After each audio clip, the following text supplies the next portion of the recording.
नमस्कार विद्यार्थी मित्रांनो, आज आपण अभ्यासक्रमांतर्गत भाषा या पेपरमधील भाषिक कौशल्य या घटकासंदर्भात माहिती घेणार आहोत.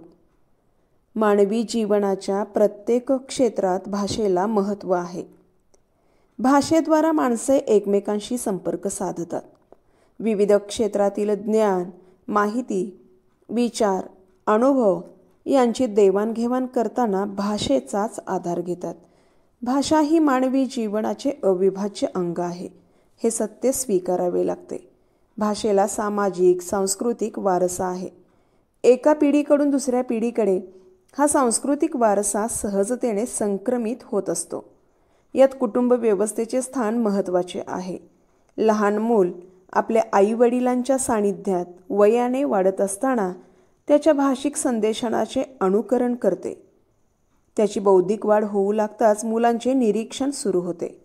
आजूबाजूची माणसे कशी बोलतात याविषयी निरीक्षण करीत त्यांच्या प्रमाण बोलण्याचा ते प्रयत्न करतात. त्याला स्वभाषेतील ठराविक ध्वनीचे उच्चारण करता येते. आपले व्यक्तिमत्व ज्ञानसंपन्न व्हावे अशी प्रत्येकाची इच्छा असते. अध्ययन-अध्यापन प्रक्रियेतून विद्यार्थी या दिशेने वाटचाल करीत आपले विद्यार्थी जीवन घडवितो. त्यासाठी या भाषिक कौशल्याचा विकास होणे आवश्यक आहे. यातील श्रवण, भाषण या क्षमतांचा विकास दैनंदिन जीवनाच्या सर्व स्तरावर आपण भाषेचा वापर करतो तेव्हा होत असतो. आपल्या भाषिक संदेश कसे आहे यावरून आपले व्यक्तिमत्व इतरांपेक्षा वेगळे ठरते. व्यावहारिक जीवनात प्रभावी भाषिक संदेशनातून परिपूर्ण व समृद्ध जीवन जगता येते. त्यासाठी भाषिक कौशल्य प्रयत्नपूर्वक विकसित करणे आवश्यक आहे. भाषिक कौशल्याचा विकास म्हणजेच संपन्न व्यक्तिमत्वाचा विकास होय. जीवन जगत असताना भाषिक कौशल्याचा विकास व्यावहारिक स्तरावर सहजपणे होत असतो. परंतु चांगले ऐकावे, चांगले बोलावे ही जाणीव विकसित करण्यासाठी या क्षमतांचा जाणीवपूर्वक विकास होणे आवश्यक असते. त्यासाठी प्रयत्न करणे गरजेचे असते. वाचन व लेखन या प्रयत्नसाध्य कौशल्याचा विकास केला म्हणजे व्यक्ती साक्षर समजली जाते. व्यक्तीला फक्त साक्षर असून चालत नाही, तर सुसंस्कृतपणे जीवन जगणे आवडते. त्यासाठी काय वाचावे, कसे लिहावे या क्षमतांचा जाणीवपूर्वक विकास आवश्यक ठरतो. त्यामुळे आपली बौद्धिक जाण विकसित होते. विवेकबुद्धी जागृत राहते.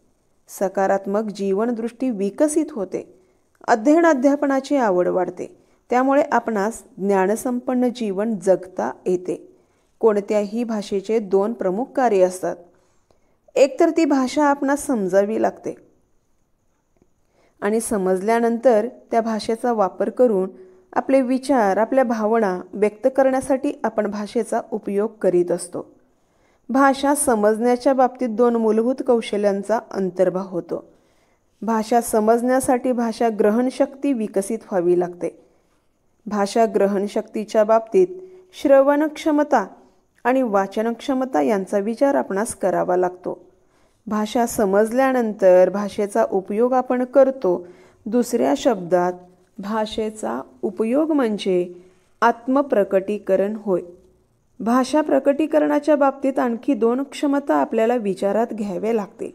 त्या क्षमता म्हणजे भाषण आणि लेखन या होय. एकूण भाषिक उद्दिष्टांच्या बाबतीत आपणास 4 मूलभूत कौशल्ये किंवा क्षमता विकसित करावयाच्या असतात. दररोजच्या जीवनात आपण भाषेच्या माध्यमातून दुसऱ्यांचे विचार ऐकून ग्रहण करतो. तसेच आपले विचार प्रकट करण्याचे सामर्थ्य आत्मसात करतो. भाषेच्या अध्यापनाचे हे मूलभूत कार्य आहे. भाषा येण्यासाठी या 4 मूलभूत क्षमता किंवा कौशल्य विकसित होणे अगत्याचे असते. तर हे भाषिक कौशल्ये किंवा या भाषिक क्षमता कोणकोणत्या? श्रवण कौशल्ये, भाषण कौशल्ये, वाचन कौशल्ये आणि लेखन कौशल्ये या 4 कौशल्याचा भाषेच्या विकासामध्ये खूप मोठा असा वाटा आहे. आणि या भाषिक क्षमता जर विकसित झाल्या, भाषिक क्षमतांचा जर विद्यार्थ्यामध्ये विकास झाला तर नक्कीच भाषेचा योग्य आणि सुयोग्य वापर करण्याचं तंत्र आणि कौशल्य ते आत्मसात करू शकतात.